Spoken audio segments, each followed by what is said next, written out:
वह आदमखोर गांव में घुस चुका था। कोई नहीं जानता था कि वह कहां से आया है। सब बहुत ज्यादा डरे हुए थे। खासकर बांस काटने वाले मजदूर बहुत ही ज्यादा परेशान और डर के साए में जी रहे थे। रात को आदमखोर बाघ ने एक मजदूर को उठाकर ले गया था। उसका पीछा करते हुए मैं जैसे ही वहां पहुंचा, मेरे सामने जो नजारा था उसे देखकर मेरे पैरों तले जमीन खिसक गई।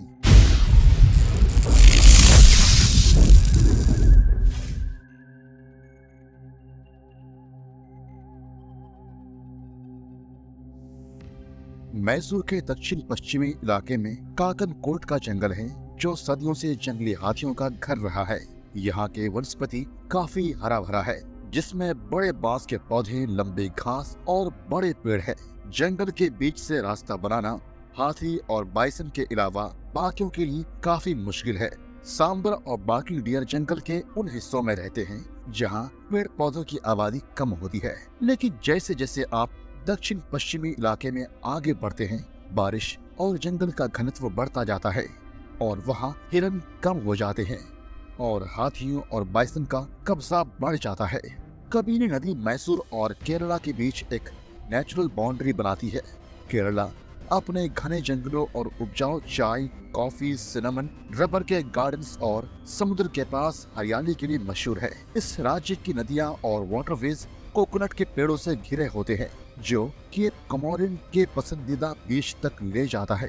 केरला में मानातोडी नाम का एक शहर वेस्टर्न घाट्स पर सिचुएटेड है, जो लगभग 4000 फीट की ऊंचाई पर मौजूद है और यह नॉर्थ वायनाड डिस्ट्रिक्ट का हिस्सा है। यह इलाका दक्षिण वायनाड के साथ जो नीलगिरी माउंटेन्स के पास है, जो ज्यादा बारिश और फर्टिलिटी के लिए जाना जाता है।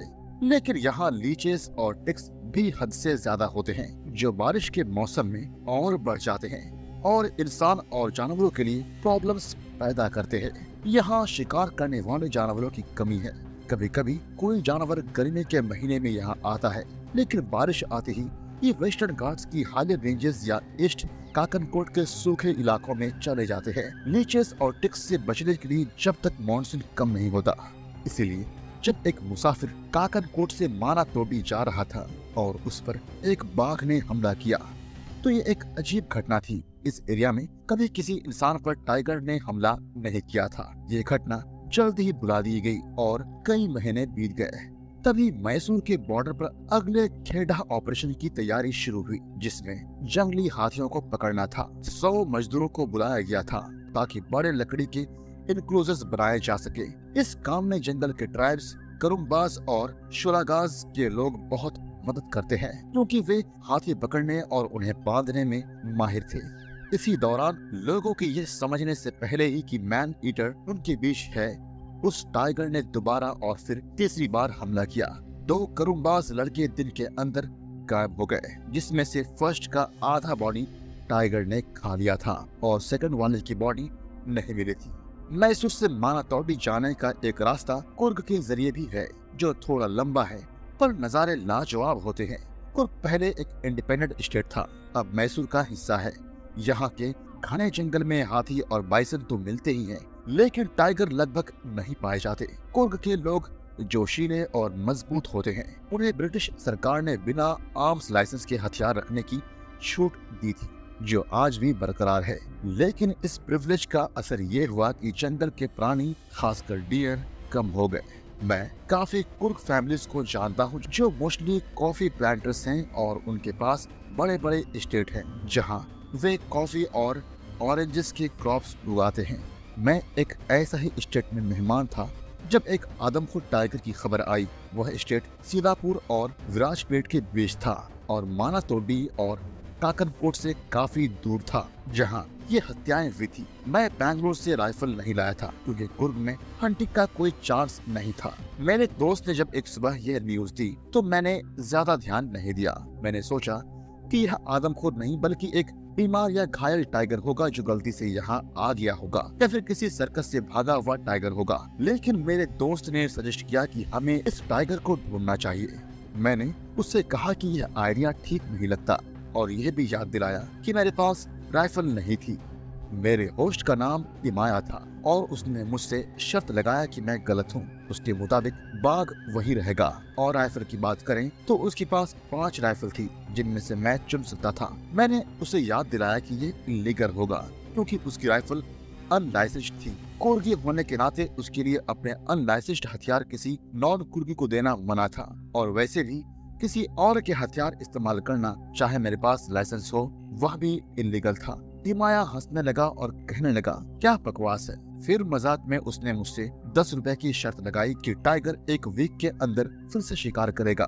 उसके बातों से थोड़ा चिढ़ के मैंने शर्त मान ली। टिमाया बेट जीत गया क्योंकि तीसरे दिन हमें खबर मिली कि टाइगर ने फिर एक औरत को मार दिया जो कबीर नदी के उस पार केरला के इलाके में कपड़े धो रही थी। टिमाया का फ्री आर्म्स परमिट केरला में वैलिड नहीं था। मेरा दोस्त पूरी तरह से तैयार था उस टाइगर के पीछे जाने के लिए। उसके लिए यह अनयूजुअल था, इसलिए वह मेरे बिना जाना नहीं चाहता था। मैं सच में इंटरेस्टेड नहीं था, पर मना करते रहना हमारे रिश्तों को बिगाड़ सकता था। हम स्कूल के दोस्त थे और टिमाया हमेशा जिद्दी रहा था। जब टिमाया ने सस्ते में एस्टेट खरीदी तो पड़ोसी से बिल्कुल बेकार समझते थे। कहते थे कि मिट्टी अच्छी नहीं है, जो कॉफी वहाँ उगती है वो बेकार है, छाया देने वाले पेड़ भी ठीक नहीं है, और ऐसे ही और बहुत कुछ। लेकिन टिमाया ने ठान लिया था कि वह यह एस्टेट खरीदेगा। उसने खरीदी, मेहनत की और सफलता हासिल की। पर मैंने एक शर्त रखी। मैंने कहा कि मैं बैंगलोर जाके अपने .405 राइफल लाऊंगा और साथ में 450 बाई 400 राइफल भी लेकर आऊंगा। टिमाया को मेरे साथ आना होगा। फिर हम सीधा मैसूर से काक केरला बॉर्डर की तरफ जाएंगे। मैं नहीं चाहता था कि हमें आर्म्स लाइसेंस को लेकर 2 स्टेट की पुलिस से परेशानी हो। टिमाया मान गया, अपने हथियार छोड़ दिए और मेरे साथ बैंगलोर आ गया। हमने अगले दिन जंगल में 15 दिन के कैंप के लिए सामान खरीदने में बिताया। टिमाया ने लीच और टिक से बचने के लिए क्रीम और डीडीटी का टिन खरीदा।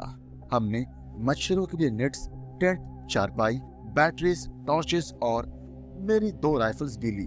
टिमाया ने कहा कि वो शिकार नहीं करेगा, उसे सिर्फ मजे से देखना है, पर यह सच नहीं था।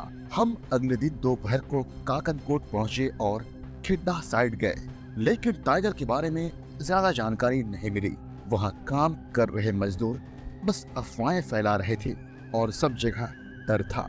लोगों को गायब होने का पता तब चला जब मुसाफिर सड़ी हुई लाश की बदबू से वहां गए और कुछ बॉडी पार्ट्स मिले।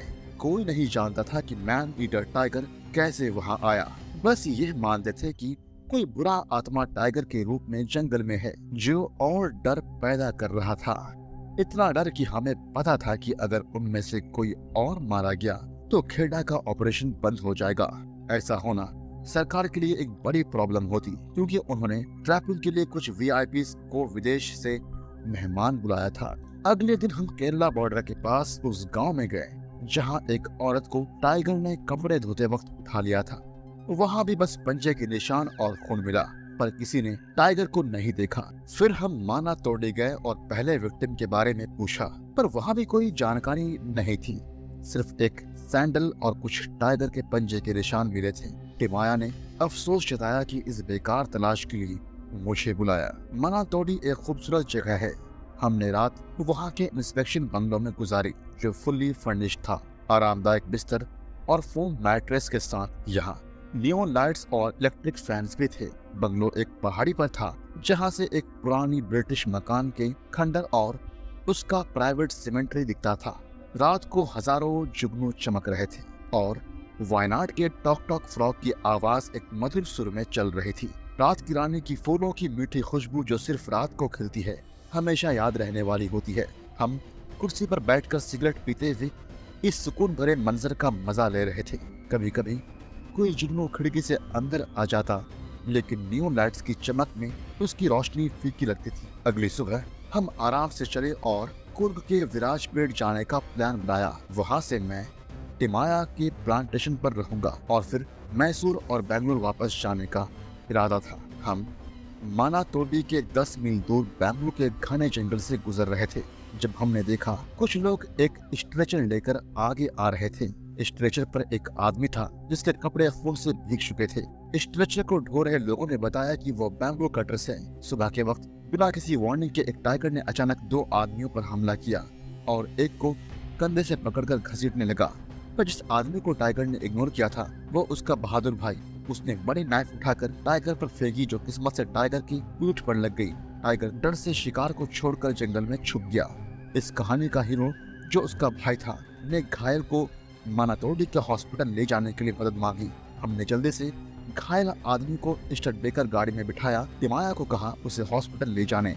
वहाँ घायल को छोड़कर टिमाया को वापस बैम्बू कटर्स के कैंप आना था, जबकि मैं बाकी लोगों के साथ आगे पैदल गया ताकि टाइगर का पता लगाया जा सके। हम कैंप पहुंचे जहां टाइगर ने शिकार को गिराया था। वहां घने पौधों में कोई पग मार्क्स नहीं थे, पर खून के ताजा निशान मिले। हम यह नहीं जान पाए कि खून येगा के भाई का था जो वहां गिरा था, या फिर टाइगर को लगी नाइफ के घाव थे। अब मेरा काम था जंगल को पहले से ज्यादा ध्यान से देखना, आगे, दोनों तरफ और पीछे, ताकि किसी अचानक हमले से बच सके। मैं येगा को नाइफ सर्च करने में मदद नहीं कर सकता था। फिर हमें छुरी मिली जो साफ थी, बिना खून के निशान के। टाइगर को छुरी नहीं लगी थी और जो खून हमने देखा था वो घायल आदमी का था। तब येगा को लगा टाइगर आस पास ही है। हमने पूरे जंगल में पीछा किया, लेकिन टाइगर का निशान कहीं नहीं मिला। येगा की हिम्मत और लगन बेहतरीन थी। वो हार नहीं मानता था और कहता रहा कि हमें आगे बढ़ते रहना चाहिए। उसकी इस जज्बे से इंस्पायर्ड होकर हमने पूरा दिन पीछा किया। लेमन ग्रास के लंबे पौधों में टाइगर के गुजरने के बाद सब कुछ वापस अपनी जगह पर आ गया, इसीलिए कोई ट्रेस नहीं मिली। पूरा दिन पीछा करने के बाद हमने बाइसन की झुंड और एक जंगली हाथी का परिवार देखा, पर टाइगर नहीं मिला। रात 7:30 बजे हम बैम्बू कटर्स के कैंप वापस पहुंचे। मैं लीच और टिक्स से घिरा था और थक गया था। टिमाया गाड़ी लेकर लौट आया था और हमारा इंतजार कर रहा था, पर बदकिस्मती से मेरे पास कोई खबर नहीं थी। हमने फैसला किया कि रात मानातोडी के इंस्पेक्शन बंगलों में गुजारेंगे, जो सिर्फ 11 मील दूर था, और अगले दिन बैम्बू कटर्स के कैंप लौटेंगे। रात उनके साथ जमीन पर मचानों के बीच गुजारना मुश्किल था। ये मेरी बड़ी गलती थी। अगले दिन जब हम वापस पहुंचे, कैंप में हल्ला था। सब बैम्बू कटर्स एक झोपड़ी में छिपके बैठे थे, क्योंकि रात को आदमखोर टाइगर वापस आया और एक आदमी को झोपड़ी के नीचे से खींचकर ले गया था। आप सोच रहे होंगे कि टाइगर ये कैसे कर सकता है, पर जवाब सीधा था। झोपड़ियां टेम्परेरी बम्बू और पत्तियों से बनी थी, जिनके किनारे जमीन को छूते नहीं थे, क्योंकि टर्माइट्स उन्हें तुरंत बर्बाद कर देते हैं। टाइगर ने टेम्परेरी झोपड़ी को नीचे गैप से आदमी को देखा और अपने पंजे से खींचकर ले गया, और चीखने के बावजूद कोई उसकी मदद नहीं कर पाया। शिकार अनलकी था, क्योंकि येगा जो मदद कर सकता था उस झोपड़ी में नहीं था, बल्कि सबसे दूर वाली झोपड़ी में था। इसका फायदा उठाकर टाइगर आसानी से भाग गया। बैम्बू कटर्स ने बताया कि उन्होंने टाइगर की चीखें देर तक सुनी जब टाइगर उसे ले जा रहा था। अजीब बात थी कि टाइगर ने उसे तुरंत नहीं मारा, बल्कि उसे खींचता रहा, जबकि आमतौर पर आदमी को मारने वाला टाइगर ऐसे में फटाफट काम खत्म कर देता है। येगा और मैंने फिर आदमखोर का पीछा किया। दूसरे मजदूर बिल्कुल हिम्मत हार चुके थे। वो सब एक झुंड में बैठे भगवान को याद कर रहे थे और टाइगर को गालियां दे रहे थे। हमने पगमार्क्स ढूंढे और खून के निशान को देखा, जो आदमी के संघर्ष को बयां कर रहे थे। हमने देखा कि वह आदमी लड़ते हुए पतली डालों को पकड़ने की कोशिश कर रहा था, पर टाइगर ने उसे छुड़ा दिया। खून के निशान हमें आगे ले गए। जब मैंने अंधेरे जंगल में रात के समय का वो डरावना सीन सोचा, तो मुझे अजीब सी चक्कर आने लगी। उस आदमी को समझ आ गया होगा कि उसे जिंदा कोई नहीं बचा पाएगा, और वह अपनी बीवी और बच्चों को कभी नहीं देख पाएगा। आखिर में हम उस जगह पहुंचे जहां टाइगर ने शिकार को गिराया था और उसे मार दिया। टाइगर ने उस आदमी को पूरा खा लिया था, सिर्फ थोड़े हड्डियां और हाथ पैर बचे हुए थे, पर इतना काफी था टाइगर की रात को वापस आने के लिए। टाइगर वापस आ सकता था, वो प्रॉब्लम थी कि आसपास 80 गज तक कोई ट्री नहीं था जहां से हम रात को ठीक से शूट कर सके। 80 गज का डिस्टेंस जंगल की रात में बहुत बड़ा होता है और कोई गलती नहीं कर सकते थे। जंगल में रात को मचान पर बैठने वाले समझ सकते हैं कि ऐसे मामले में कितनी दिक्कत होती है। सवाल ये है कि अब मैं क्या करूंगा? क्या मैं उस बाघ को मार पाऊंगा या मैं उसे नहीं पकड़ पाऊंगा? जानेंगे अगले एपिसोड में। तब तक के लिए वीडियो को लाइक, शेयर और कमेंट करना मत भूलिएगा। Thank you so much guys.